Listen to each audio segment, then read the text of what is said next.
Hi everyone, this is Nia and today I'm going to loosely doodle a bunch of figs. I love the color, shape, and textures of figs, which is why I decided to turn this one into a full page doodle. Since I'm going to paint this freehand, I'm going to go straight to the colors. Hansa Yellow Medium by Daniel Smith, Permanent Green by Holbein, Crimson Lake by Holbein, Indigo by Schmincke, and Rose of Ultramarine by Daniel Smith. For the outline, I'm going to use my Tombow Fudenosuke brush pen, but you can use any ink pen you have. Next, I'm going to break down the shapes, but for those of you who are comfortable with drawing figs, you can skip this part. I know there are a lot of beginners watching those, so I'm just going to try to create different shapes for the figs that you can include in your painting, as well as the colors. This way you can practice as many times as you'd like until you're comfortable with these shapes. So here are drawings of full figs. You can make the shapes more narrow or wider. You can also play with the angle and the size for fun variations. Next, we'll draw the halved figs. For this, it's basically the same silhouette depending on the shape of the figs that you want, either the narrow or the wide ones. But this time, we're not going to draw the curved lines for the texture, but instead draw the inside of the figs. I like to simplify the textures with these curvy wavy lines. In the middle, there's usually a slight gap, so I like to indicate it first, and then I draw the same lines for the border of the seeds. Then of course, I add more in between. I try to do the texture sparingly though when I draw the outlines because I don't want to overdo it on top of the painting. And this is basically the type of lines that I do for those textures. Sometimes over the silhouette, I like to paint a little bit of the color of the skin, so I'm just indicating it here. Next, let's cut this into slices. So I want the silhouette to be a bit thinner. The bottom, which should be the center of the fig, should come up a little bit, and I'll also divide this into halves. Then on either sides, I'm going to draw the texture of the seeds, and I'm going to angle them slightly so they look like two separate sides.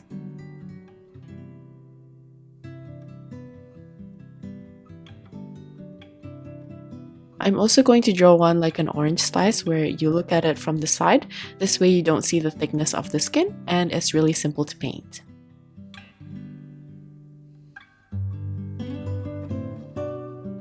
You can also include more complex angles where you can see a bit of the back and also the flesh. I know that these are a bit more complex to visualize though, but you can either look up for fig desserts or fig slices for reference and ideas, or just skip it altogether for your doodle. Just include the easier angles. Here I tried to do like a cube cut. So I first divided into 3 sections, so I'm just imagining the end of the fig from the slices and then it's cut up even more into these cubes. I'm just going to add the outline, then you will have a cube. But with the same drawing, if I add a little bit of thickness of the skin from the sides, now this will look like a thin slice.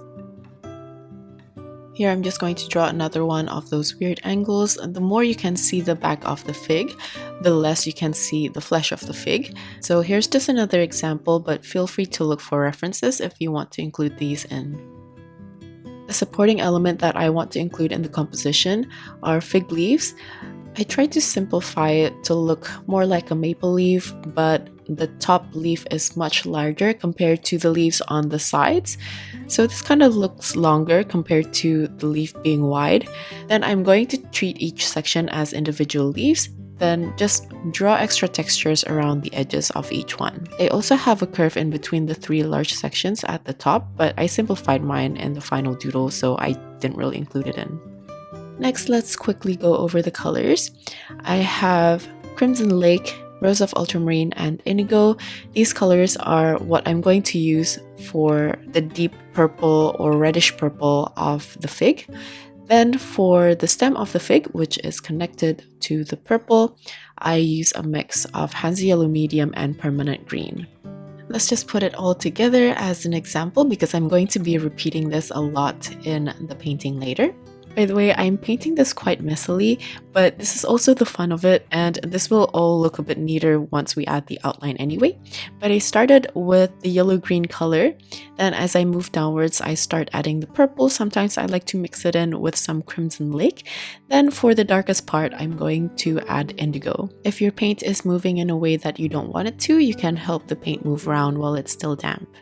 The inside of a fig is usually kind of pinkish, so here I'm starting with a thick consistency of Crimson Lake, and I'm painting it the way I drew it out before. Then I'm going to smudge some of the colors using a clean damp brush and a bit more pressure. So you can see there's a nice variation between the pinks, and for some color variation and variation in value, sometimes I like to add in a thicker consistency of the purple or some indigo. Now moving on to the sides, it's usually a very light green, so I'm using the yellow-green mixture, same as before, this time in a very light consistency.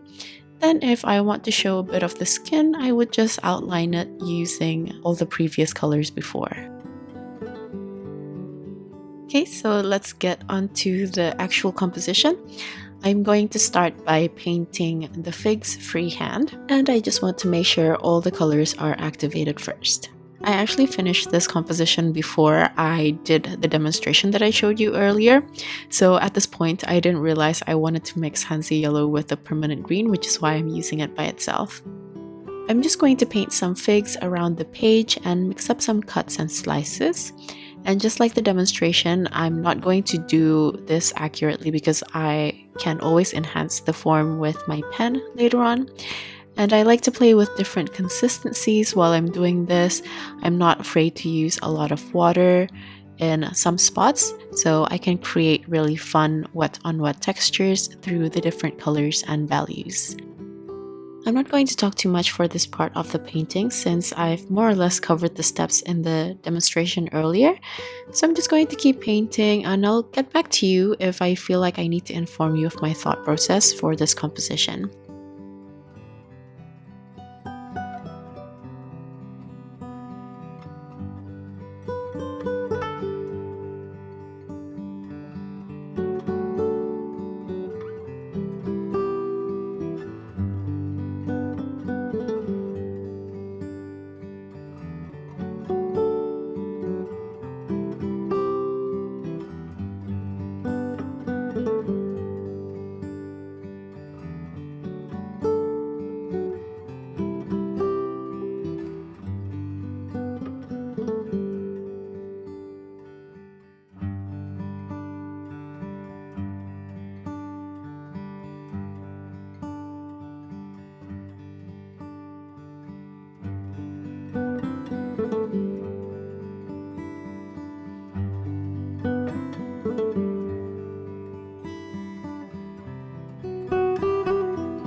At this point, I didn't know whether I want to add some drawings without color, so I've left out a bit of space in between some of these figs and went ahead to add the outline using my pen.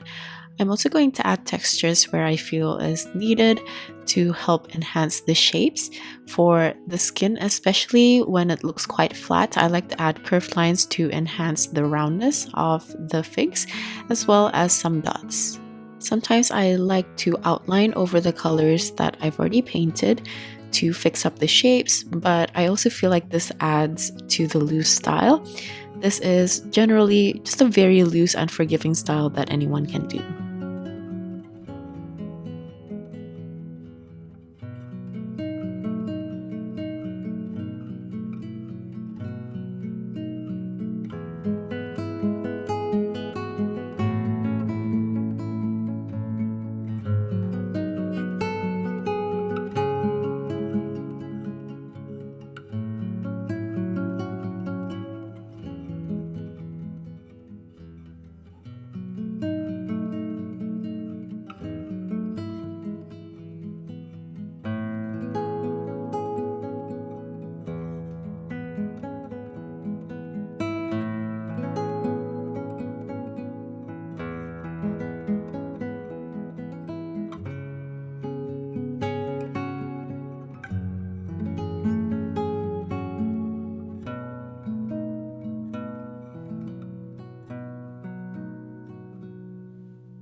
I've actually started drawing the extra outline, but sadly it was off frame and I didn't really like it. But at this point, I haven't made up my mind yet, so I'm just going to keep filling the page by painting more figs and larger areas while leaving the outline and deciding later on. By the way, if you're worried about certain spacing, you can also draw the outline before painting over it, which is what I end up doing at some point, especially when I realized I didn't like the pure outlines. For the outlines though, you have to make sure that your pen is completely waterproof, so if you decide to paint over it, the ink won't run into the wet paint.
Here I tried to draw another outline thinking that maybe a different cut would look nicer compared to the whole fig, but because the shape is fairly simplified and it's greatly supported by the colors, the outline didn't end up making too much sense in my opinion, especially by itself, unless I decide to incorporate a different style of outline which is more accurate and more detailed, but then I feel like that won't be too consistent with the rest of the doodle.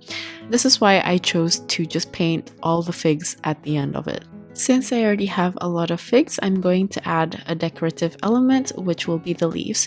Just like how I drew it out earlier, I like to treat each section as individual leaves, then add the rough edges once I'm happy with the base. But once you get used to painting the leaves, of course you can paint it all at once without these steps. As for the colors, I like to use Hansa Yellow Medium with Permanent Green and a little bit of Indigo to deepen the color when needed. And if you want the green to be slightly muted, you can also either add a bit of Rose of Ultramarine or a bit of Crimson Lake.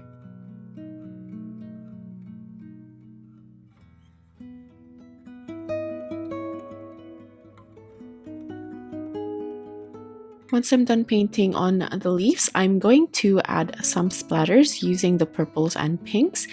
This is just to add to the dynamic and loose feel of the painting, but it's completely optional if you like your composition to look cleaner.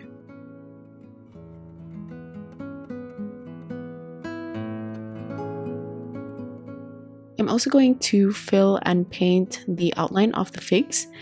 Then I'm going to layer on a darker value to any parts where I feel is a bit too light and flat.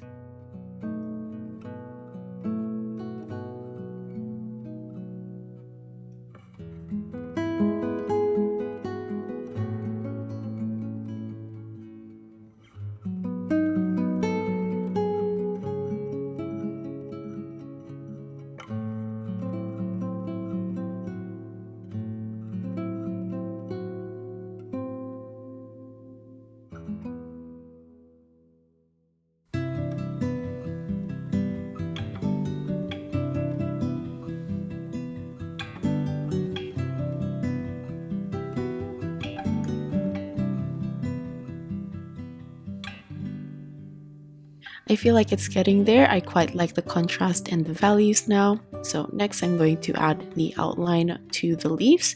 This is when I start adding a bit more detail if I didn't paint it properly.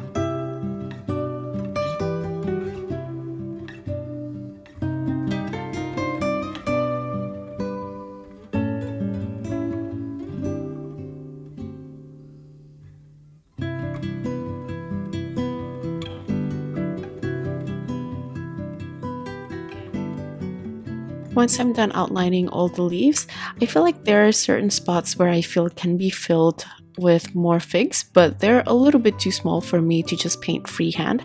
So I'm going to draw it out first with my pen, then I'm going to paint on top of it.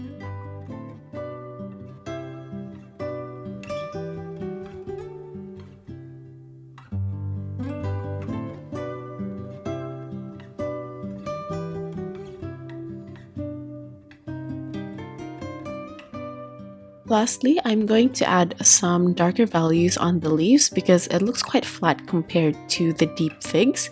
And for the darker value, I just basically add indigo into the green mixture from earlier.